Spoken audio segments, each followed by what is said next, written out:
বেপাৰ চলাই আছে এইটো দুখজনক।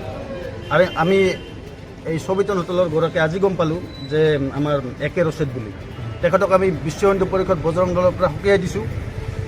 এনেকুৱা ধৰণৰ কাৰ্যকলাপত যদি জড়িত থাকে আমি তেওঁৰ হোটেলখন এই কেইদিনমানৰ ভিতৰতে ভাঙি পেলাম।